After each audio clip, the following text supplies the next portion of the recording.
we have at this time, we have about 12,000 of the old-fashioned recorded cassettes still, and we have about 4,000 now of this newer style digital book.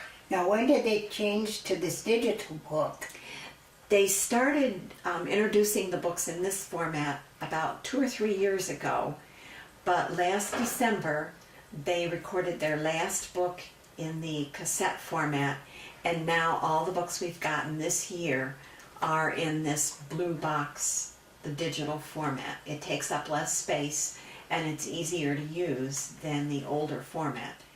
That said, they aren't going to go back and reformat all of the old cassette books. So we still have the old-fashioned cassette players available, and the older books are still recorded in cassette format. So if you have a favorite author and you want to go back and read the earlier books in that person's series, you're probably going to get them in the cassette format.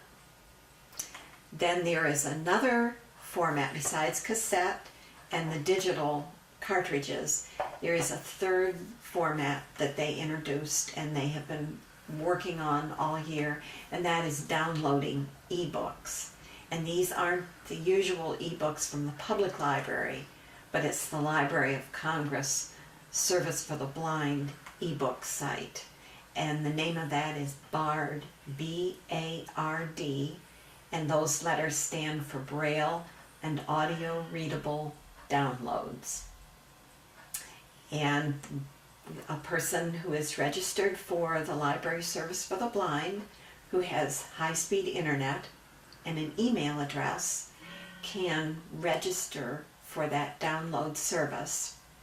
And once your registration is accepted, then with your own personal 4 gigabyte thumb drive, you can go to your computer, log into BARD using your password that's been given to you, and then you can select books that are available there and download them on your thumb drive, plug them into the side of your player, there's a port on the side, and play them that way. So Boy, they've stayed right on top of the technology. They're really trying to keep up with it. But with the first thing we do is make the appointment to come out to your house and bring the machine and some books, which I've done today, and we will go over the player and how to operate it. Are you ready? I think so. I'm not positive. Well, first of all, you can't erase and you can't record, so you can't really mess up. All I want to do is listen to it. That's right, and that's all the player does is play them for you. With this machine, you can use electricity. It has a 2-prong plug, or it has its own rechargeable battery. It can play on the battery for 20-some hours before it has to be recharged. And to recharge the battery, you simply plug the machine into the wall, and it takes a few hours to recharge. I was just going to say, how long does it take to recharge? It takes about 3 hours, 3 or 4 hours at the most. Well, then it's a wise idea to put it in at night. Or you can just leave it plugged in all the time, and it stays automatically charged. Mm-hmm. Yeah. Well, there's nothing like making it easy for us. Yes. Now, when they designed this machine, they tried to make the controls as easy to use as possible.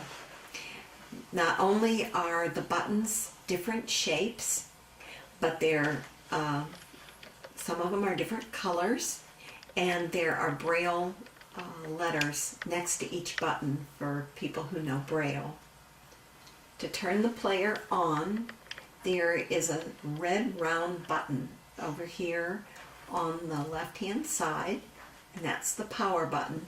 And I'll add, as long as you don't have a book inserted in the machine, the buttons will be in speaker describer mode, which means when you touch it, it speaks to you.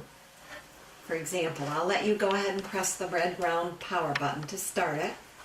Just press it? Just press it, and it just needs a light touch. Player on. Press any button to learn about its function. Battery charge remaining 28 hours. Now, You've turned it on and it told you it's on, and it tells you how much battery time remains. Even if your player is plugged in, it'll always tell you how many hours of battery charge remain.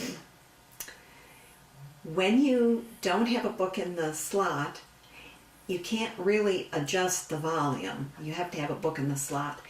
But since it came on a little bit loud perhaps, we'll just go right to the volume controls. On the opposite side from the power switch are two yellow buttons, and they're kind of arrow shaped, and they have the word volume between the buttons, and then there's Braille to the side. The up arrow is for louder, and the down arrow is for softer. And when you press the button, each time you press it, it gets 1 degree softer. You can never turn the volume off completely. There will always be a little bit of sound. And by the same token, it goes up in increments until it's at the top of the level, and then it beeps and indicates it's as loud as it's going to get. If you're wondering what the normal setting is, as you go up and down, it'll beep and say normal, but normal is relative. You might like it softer or louder for your normal. So if you want to go ahead and press the volume down button, you can hear how it tells Volume you. down. To decrease the volume by 1 step, press the volume down button. There are 15 volume steps. You cannot turn the volume off completely. Okay. Now once you put a book in the player and you want to play it, if you have your machine on already, it'll start to play the book automatically. But as the book's playing, if you're tired of listening, or say the phone rings and you want to stop your machine for a moment, you just want to pause it, there's a green play stop button down in the front center. And it's kind of a squarish rectangle with a depression in the middle. I'm just noticing there's a round red button for power. There's a slight rectangular green for turning the voice on. Mm-hmm. And the volume was yellow. Yes. Mm-hmm. Well, they've taken everything into consideration.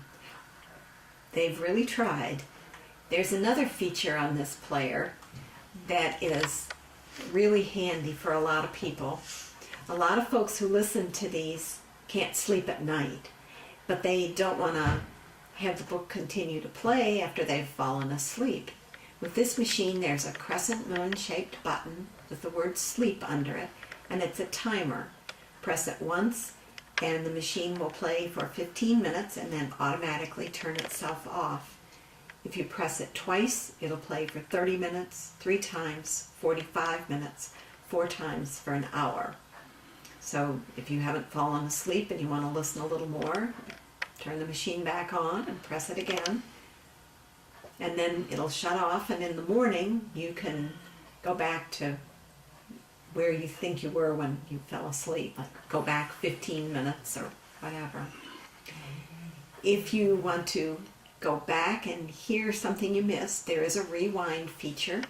To the left of the green button, there is a raised white arrow with a raised edge on the point of the arrow for rewind. On the other hand, if you want to skip through the introductory material, there's a fast forward button on the right side. The fast forward and the rewind only work as long as you hold the button down. With these digital books, you don't need to go back and rewind the tape before you return it to the library. And it isn't actually a tape, it's a digital book, but people ask if they need to rewind it anyway, but no, you don't.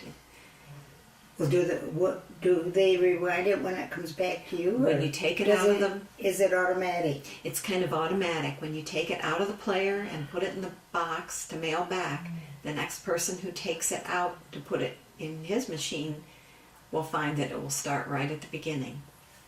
Doesn't matter where you were in the story when you took it out. Modern technology. Right.